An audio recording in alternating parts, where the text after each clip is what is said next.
जगन्नाथपुरी में लक्ष्मी जी भ्रमण कर रही थीं। जगन्नाथ भगवान की पत्नी लक्ष्मी,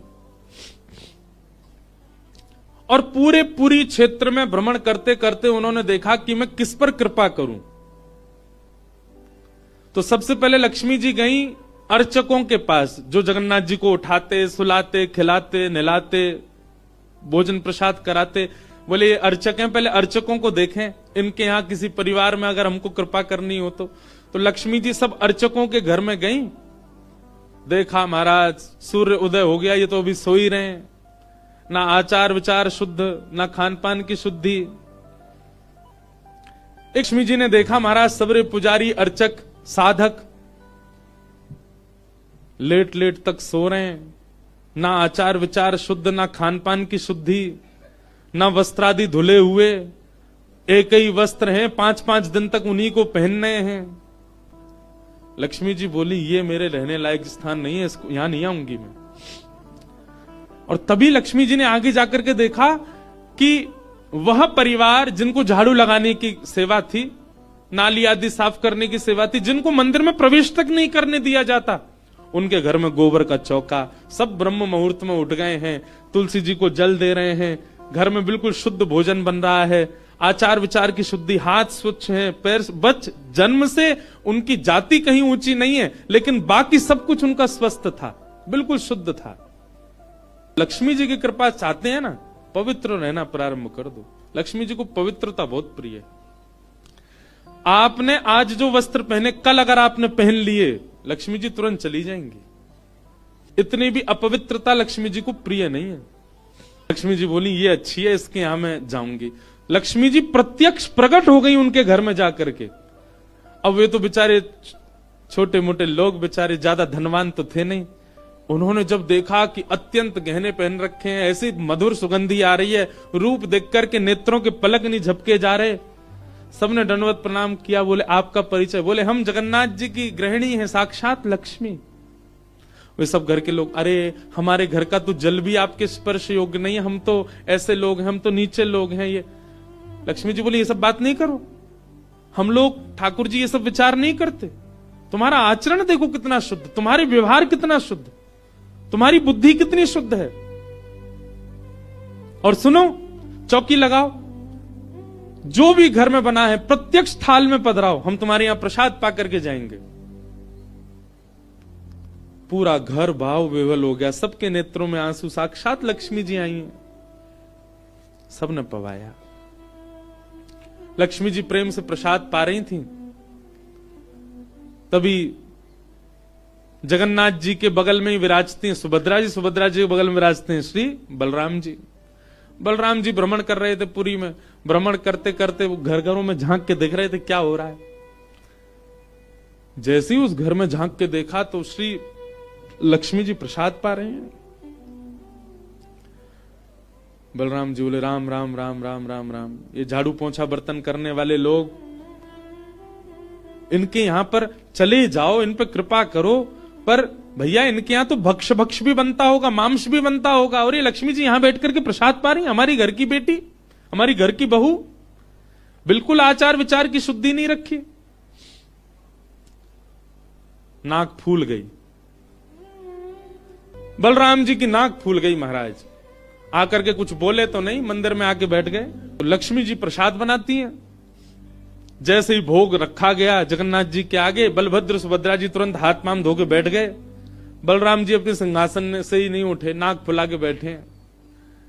जगन्नाथ जी बोले भैया आ जाओ, भोग आएगा, हमें नहीं पाना, तुम लोग पाओ।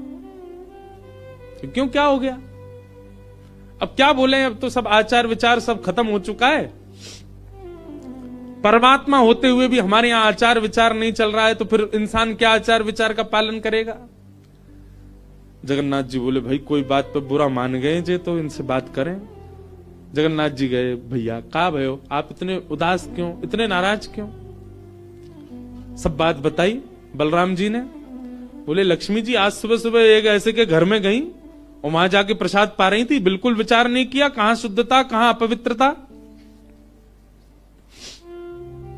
हम तो इनके हाथ का बना भोजन नहीं करेंगे।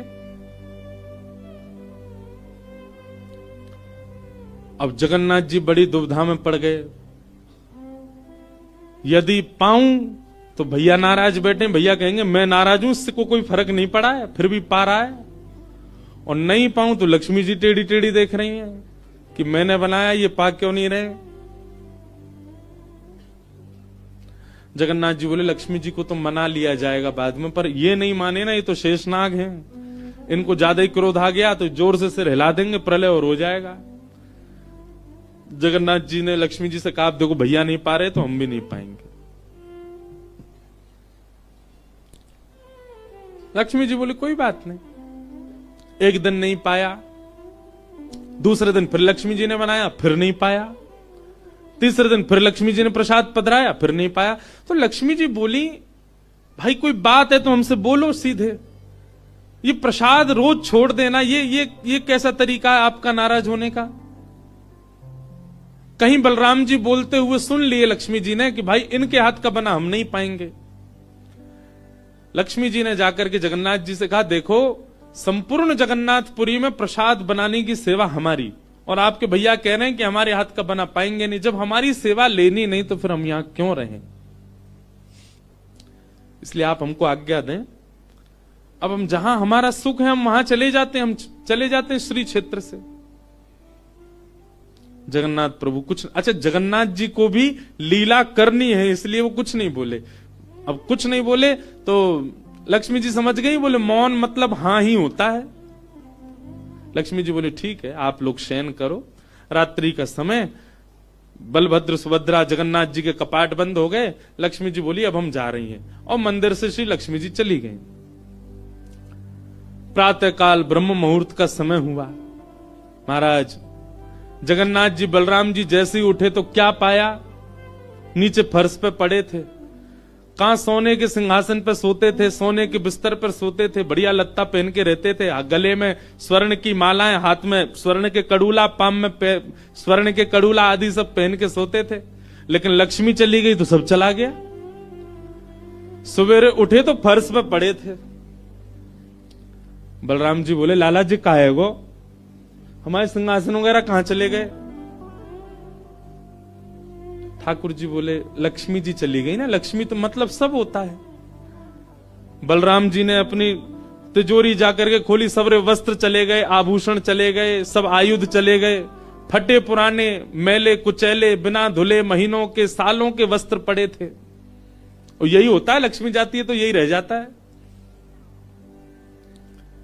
लेकिन बलराम जी भी अपनी पूरी उसमें थे, बोले कि हम भी कुछ नहीं कहेंगे, ठीक है जैसे हैं वैसे रह लेंगे, कोई लक्ष्मी जी के जाने से हम पे फर्क थोड़ी पड़ रहा है।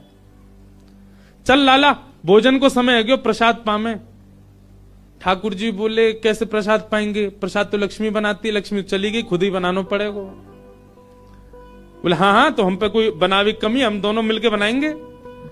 कृष्ण बलराम दोनों गए रसोई घर में, जाकर के देखा तो महाराज वहां से अन्न दाल चावल सब चले गए, क्यों सब लक्ष्मी से ही आते हैं। कहां तक कहें चूल्हा जलाने की लकड़ी भी नहीं बची, वो भी लक्ष्मी से ही आती है। लक्ष्मी गई और सारी श्री लेकर के चली गई अपने साथ। अब तो दर्शनार्थी आने बंद हो गए, क्यों मंदिर की श्री भी चली गई।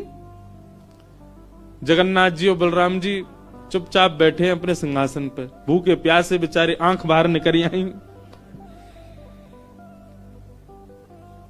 बलराम जी बोले लाला, बोले हाँ 2 दिन है गए लाला, भोजन ना एक कियो, और 2 दिन पहले गुस्सा में ना एक कियो, 4 दिन है गए, और कछु है भी ना कहा करें। देखो इस बात को कोई ऐसे मत ले लेना, लोग सोचने वाले यूं भी लेते हैं, बताओ महाराज जी कुछ भी बोल रहे हैं, वो साक्षात ब्रह्म है। लक्ष्मी जाने से उन पर कोई प्रभाव पड़ेगा? लक्ष्मी जाने से कोई प्रभाव नहीं पड़ता ठाकुर जी पर ठाकुर जी बलराम जी को ये बताना चाह रहे हैं कि भाई किसी को हेय दृष्टि से मत देखो, उसी के लिए पूरी लीला हो रही है। ठाकुर जी बोले दाऊ दादा एक काम है सके, बोले कहा,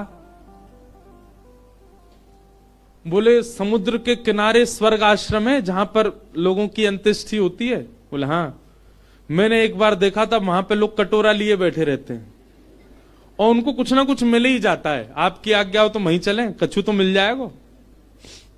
लाला पूरी दुनिया काकेगी, बताओ कृष्ण बलराम क्या कर रहे हैं ये। बोले ऐसे थोड़ी जाएंगे, रूप बदल के चलेंगे, कछु तो मिलेगा, पेट तो नहीं भरेगा हमारा। लक्ष्मी जी तो आएंगी नहीं, नाराज होकर चली गई।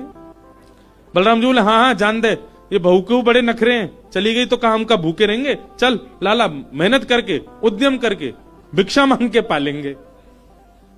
और श्री कृष्ण बलराम दोनों छोटे से बालक का रूप धारण करके गए और स्वर्ग आश्रम के बाहर कटोरा लेके बैठ गए, कोई कुछ तो दे जाएगा। ठाकुर जी और बलराम जी अपनी झोली फैला के जय जगन्नाथ मैया तेरा भला हो, कुछ दो। और कोई कुछ नहीं दे। एक ने तो डांट दिया, बोले हे छोटे बालकों क्या करते हो, विद्यालय जाया करो, पढ़ाई लिखाई किया करो, क्या बचपन में आके बैठ गए हो यहाँ पे। बलराम जी बोले लाला ही तो बहुत डांट रही है। ठाकुर जी मनी मन कहे और कर लो अपमान लक्ष्मी जी का। इतने में ही एक महात्मा आए, उन पर धन तो था नहीं, उनके पास में बस मूड़ी थी, महात्मा जी के पास भेल थी, भेल। ठाकुर जी ऐसे झोली फैला के बैठे, बलराम जी भी।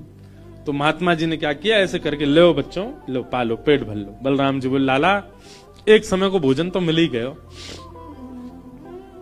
ठाकुर जी बलराम जी दोनों खुश हुए।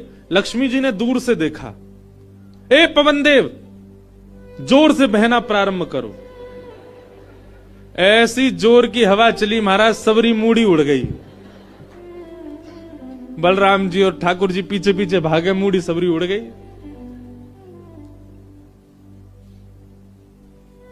बलराम जी बोले लाला ये क्या हो गया।